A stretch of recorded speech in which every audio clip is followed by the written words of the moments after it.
여러분 안녕하십니까? 12월 17일 토요일 전주 MBC 뉴스투데이입니다. 탄핵 가결 이후 대선 주자들의 방문이 잇따른 가운데 손학규 전 의원이 전주에 왔습니다. 또 김재원 국민의당 박지원 의원은 손 전 의원과 함께할 수 있다고 밝혀 복잡한 대선 정국을 예고했습니다. 이종휴 기자가 전해드립니다. 손학규 전 의원이 전북 도의회에서 기자회견을 갖고 개헌의 필요성을 역설했습니다. 촛불 민심은 한국 사회의 해묵은 폐단을 없애라고 촉구하고 있다며 지금이 개헌의 적기라고 말했습니다. 개헌이 지금 필요하기는 한데 지금은 아니다라고 하는 그런 말씀에는 저는 동의를 하지 않습니다. 지금이 개헌의 적기다. 이는 개헌이 필요하지만 지금은 촛불 민심에 따른 적폐 해소가 우선이라던 문재인 민주당 전 대표와 정반대 입장입니다. 자신들의 정치적 이해관계에 따라서 이루어지고 있는 그런 개헌 내용에 대해서는 저는 바람직하지 못하다. 손 전 의원은 나아가 개헌 세력 중심의 새 판짜기가 필요하다며 신당 창당 가능성도 언급했습니다. 새로운 정치 세력을 만들어 간다라고 하는 면에서 정당화의 가능성을 받지 않고 있습니다. 이런 가운데 김제를 방문한 박지원 국민의당 원내대표는 손 전 의원과는 평소 생각이 비슷하다며 조만간 정권 교체에 함께하자는 뜻을 전할 것이라고 밝혔습니다. 손 대표와 특히 우리 국민의당의 생각은 비슷하기 때문에 우리 국민의당에서 그 세력들이 와가지고 강한 경선을 안철수 대표하고 한번 했으면. 대선 경쟁이 이미 시작된 가운데 개헌 논의를 중심으로 후보와 정파 간의 이합 집산과 정치권 전반의 빅뱅이 예상되고 있습니다. MBC 뉴스 이종휴입니다. 요즘 전주 시내 상가에서는 새 주인을 찾는 현수막을 어렵지 않게 볼 수 있습니다. 문을 닫은 상가 대부분은 분식점을 포함한 크고 작은 음식점들로 경기 불황에 가장 민감한 업종입니다. 한범수 기자의 보도입니다. 아파트 단지를 낀 도로 주변 상가. 한 국밥집은 문을 닫은 지 얼마 되지 않은 듯 식탁과 의자 등 집기가 그대로고 건너편 호떡집은 한참 전에 폐업했는지 내부가 완전히 비어 있습니다. 한 집 건너 한 집 걸로 새 주인을 찾는 임대 현수막이 내걸려 상가라 하기에도 민망할 정도입니다. 처음 올 때는 괜찮았어요. 이쪽이 괜찮았는데 봄부터 바로 문 닫았어요.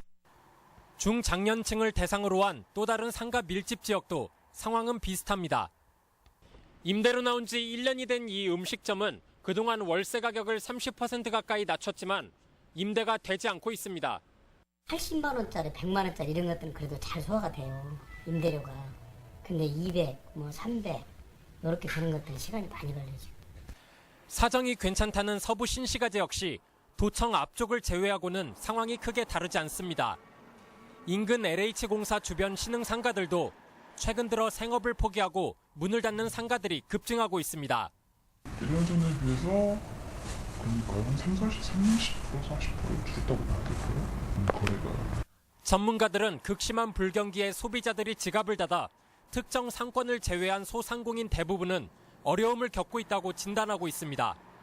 구도심의 인구가 신시가지로 이동을 하면서 기존 구도심의 상권이 침체되는 그런 문제를 겪고 있는데, 그렇기 때문에 신시가지 조성과 아울러서 동시에 구도심의 도시 재생이 이루어져야 된다. 불황의 그늘에 지역 경제 상황도 매서운 한파처럼 꽁꽁 얼어붙고 있습니다. MBC 뉴스 한범수입니다. 네, 이렇듯 불황이 깊어지는데 또 대출금리까지 껑충 뛰면서 서민들을 압박하고 있습니다.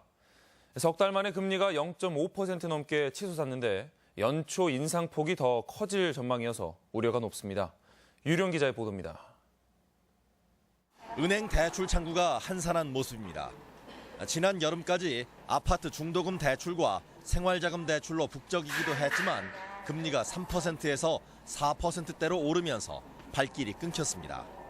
8월 대비 많이 상승 추세여가지고 모처럼 내가 집 좀 사려고 하니까 왜 아파트 담보대출 금리가 오르냐고 많이 낙심들 하시는 것 같고.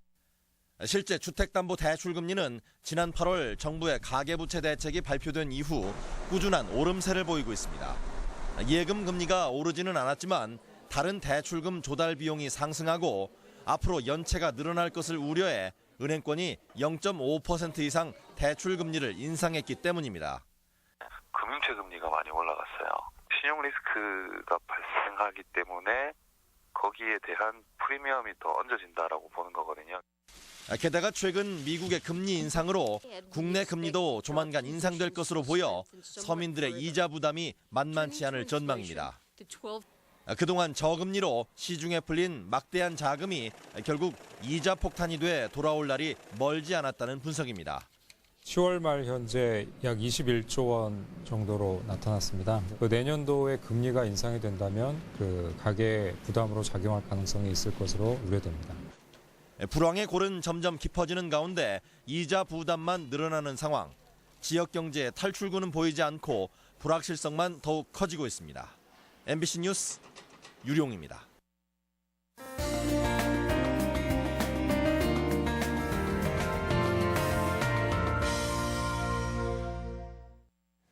오늘 아침 장수가 영하 11도까지 떨어지는 등 도내 전역이 올겨울 들어 가장 추운 날씨를 보였습니다.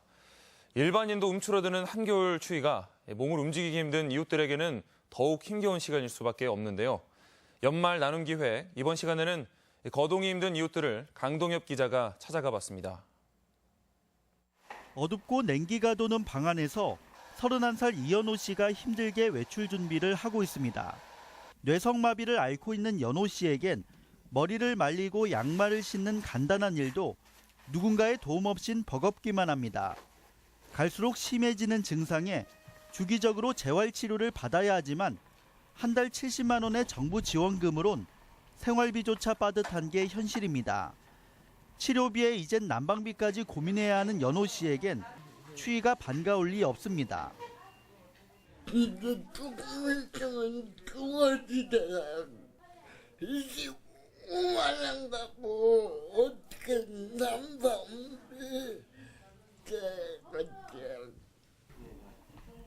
파킨슨병을 앓고 있는 68살 김모 할머니의 생활도 비슷합니다. 투병 생활만 12년째지만 시간이 흐를수록 증상은 더욱 악화될 뿐입니다. 걸음이 서툰 데다 최근 백내장 진단까지 받아 외출은 엄두조차 낼 수 없습니다.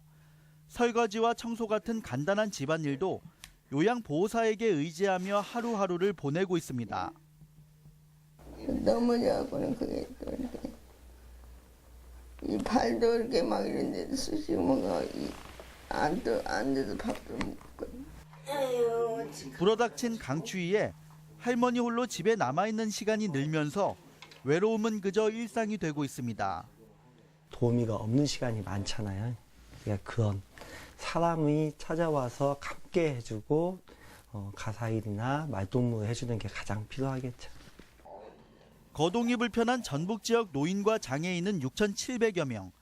이들에게 겨울은 그저 맨몸으로 추위를 견디고 또 외로움과 싸워야 하는 전쟁 같은 시간입니다. MBC 뉴스 강동엽입니다. 이어서 우리 지역의 행사와 문화 소식을 전해드립니다. 국립무형유산원은 오늘 연주자의 친구와 함께하는 송년 공연을 갖습니다. 연극 친정엄마와 2박 3일이 오늘부터 이틀간 전북대학교 삼성문화회관에서 공연됩니다. 세계적인 재즈 보컬리스트 나윤선의 크리스마스 콘서트가 내일 한국소리문화의 전당에서 열립니다.